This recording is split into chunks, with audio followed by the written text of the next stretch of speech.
करीब रात के 12:42 पर मलेशिया से जाने वाली फ्लाइट MH370 जिसे जाना था बीजिंग वो रनवे से टेक ऑफ करती है, जिसके अंदर 227 पैसेंजर, 10 क्रू मेंबर और 2 पायलट मौजूद थे। फ्लाइट टेक ऑफ करती है, सब कुछ नॉर्मल रहता है।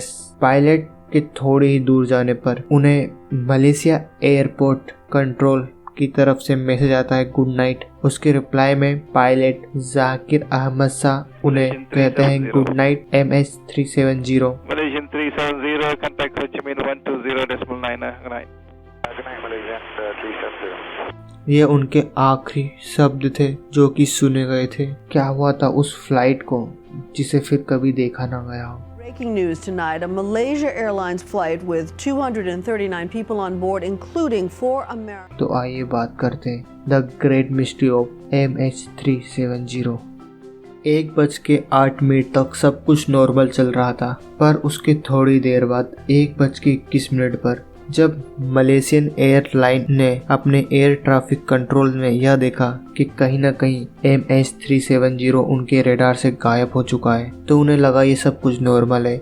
MH370 अपने रेडार से हट चुका है और अगले दूसरे एयरपोर्ट के रेडार में आ चुका है। सब कुछ नॉर्मल था, पर जब उन्हें लगा फिलीपींस के एयरपोर्ट के रेडार में MH370 जा चुका है, इस वजह से उन्हें अपने रेडार पे नहीं दिख रहा था। बट फिलीपींस के जो एयरपोर्ट ट्रैफिक कंट्रोल ने यह देखा कि MH370 अचानक उनके रेडार से गायब हो चुका है। उन्हें तो पहले कुछ समझ नहीं आया, उन्हें लगा सब कुछ नॉर्मल होगा, कुछ टेक्निकल ग्लिच होगा या कुछ एरर होगा जो कि थोड़े टाइम में ठीक हो जाएगा। उन्होंने 18 मिनट तक इंतजार किया और उनने फिर यह देखा कि उन MH370 से कोई कम्युनिकेशन नहीं हो रहा है। तब उन्होंने एक इमरजेंसी अलार्म बजाया, जिसके कारण सब कुछ थम सा गया। MH370 से संपर्क करने की बहुत कोशिश की गई, बट ये नाकाम रहे। उन्हें लगा उनका कम्युनिकेशन जो है वो ऑफ हो चुका है।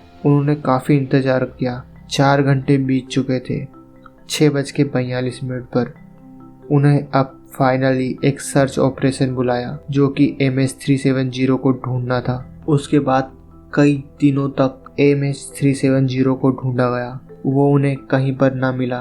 उन्हें लगा कि रेडार से गायब होती इस जगह पे वो डूब चुका है, बट सर्च ऑपरेशन में उन्हें यह कहीं पर भी नहीं मिला। थोड़ी रिसर्च करने के बाद उन्हें यह बात पता चली। थोड़े दिन बाद उन्हें यह मालूम पड़ा कि MH370 एक मिलिट्री एयर ट्रैफिक कंट्रोल के रेडार से 2:22 पर गुजरा। ये लोकेशन ठीक यहाँ पर थी। उसके बाद सब सब हैरान हो चुके थे। सबको लग रहा था ये कुछ न कुछ मिस्टेक है, ऐसा कैसे हो सकता है। जिस फ्लाइट को बीजिंग जाना था वो अचानक इंडियन ओशन की तरफ कैसे बढ़ चुका। फिर इस पर रिसर्च होना शुरू हो गई। सर्च ऑपरेशन में उन्हें कुछ भी हासिल नहीं हुआ था।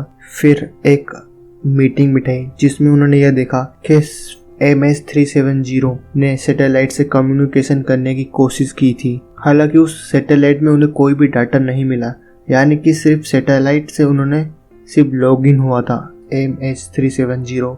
फिर उनके एक्सपर्ट ने यह अनुमान लगाया जिस प्रकार सैटेलाइट है उसका एंटीना उस सिग्नल को रिसीव करने के लिए प्लेन की साइड मुड़ा होगा, और उन्होंने कुछ इस तरीके से अनुमान लगाया और प्लेन की स्पीड, उसकी लोकेशन, उसका फ्यूल और सैटेलाइट की पोजीशन, उसके एंटीना की पोजीशन, उसका एंगल, सब चीज को कैलकुलेट करके उस पोजीशन को हासिल करने की कोशिश की जहाँ पर MH370 को होना चाहिए था। और वो जानकर शॉक हो गए कि ये काफी दूर इस ओशन में उन्हें 7 बार सैटेलाइट से लॉगिन होते हुए MH370 को देखा गया। उन्हें लास्ट बार इस आर्क पर, इसे 7th आर्क कहते हैं, इसे आखिरी बार देखा गया और यह अनुमान लगाया जा रहा था कि ये प्लेन यहाँ पर होगा। फिर क्या होता है, पूरी की पूरी सर्च टीम जाती है, वहाँ पर सर्च करती है। पानी के अंदर, पानी के बाहर सब कुछ छाना जाता है। यह इतनी फास्ट होता है क्योंकि इसे करने का कुछ रीजन होता है। पहला, अगर प्लेन क्रैश हुआ तो उसमें कोई ना कोई क्रू मेंबर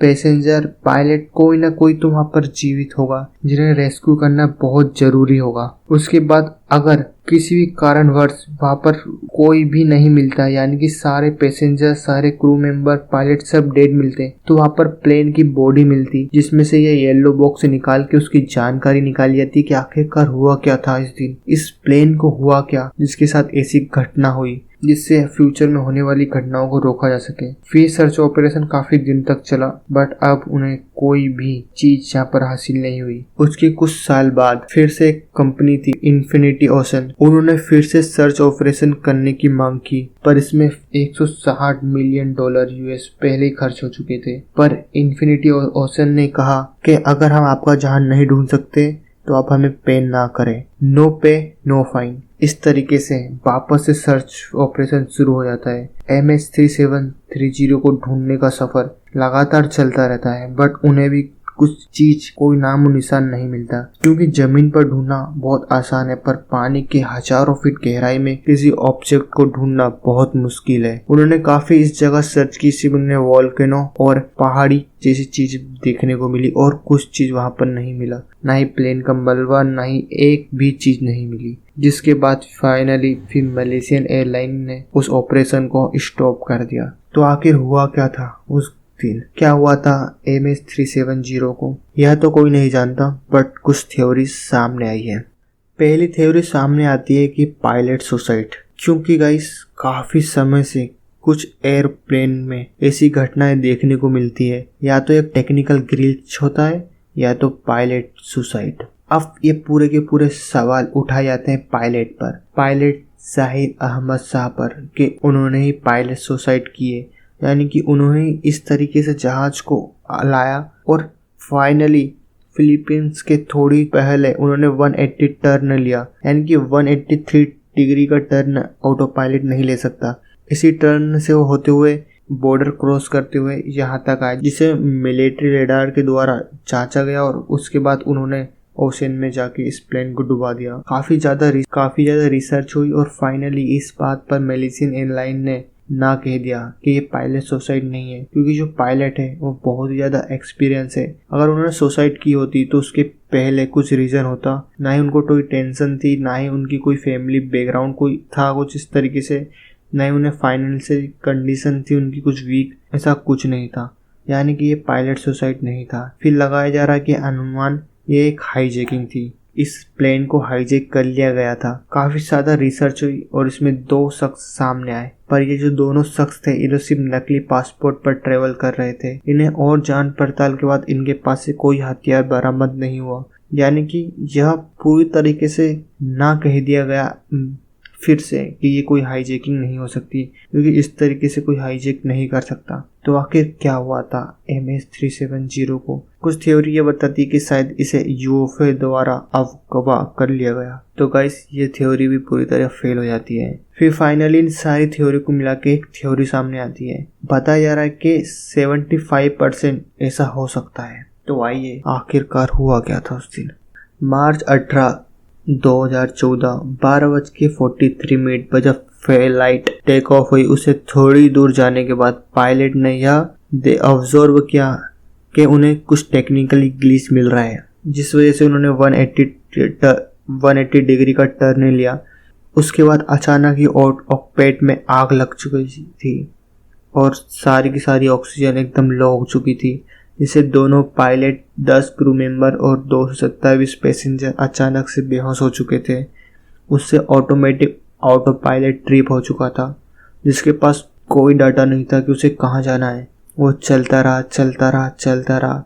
उसका कम्युनिकेशन सब कुछ तरीके से बंद हो चुका था, वो सिर्फ चलता रहा। पहला टारगेट ऑटो पायलट का यही था कि उसे ऐसी जगह नहीं गिरना जहाँ पर कोई भी पीपल या कोई भी चीज रहती हो, यानी कि ऐसी जगह उसे जाके गिरना है जहाँ पर कोई चीज ना हो। उसे सिटी, विलेज या ऐसी लिविंग एरिया पे नहीं गिरना है, या वहां से उड़ना भी नहीं है। जिस कारण ये जाता रहा, बॉर्डर के पास होता रहा और फिर ये मिलिट्री रेडार में आया। फिर अचानक से इसने एक टर्न लिया और सैटेलाइट से लॉगिन करता रहा, पर इसके पास कुछ डाटा नहीं था तो ये अपना डाटा उस पर अपलोड नहीं कर पाया। उससे काफी बार कनेक्ट होता गया और आखिरकार उसका फ्यूल खत्म हो चुका था, जिस वजह से वो गिर गया। तो ये थ्योरी थी इसकी। इस थ्योरी में कितना यकीन है, कितनी सही है, ये कोई नहीं जानता, बट ये थ्योरी बहुत सटीक व्यक्ति है। तो ये थी वो मिस्ट्री जो अभी तक सॉल्व नहीं हो पाई, बट फ्यूचर में इसके सॉल्व होने की काफ़ी ज़्यादा चांस है, क्योंकि एक एक्सपर्ट ने इस पे एक रिसर्च की है और उन्होंने ठीक 7th आर्क पर एक निशान बनाया और उन्होंने बताया MH370 की एग्जैक्ट लोकेशन क्या है।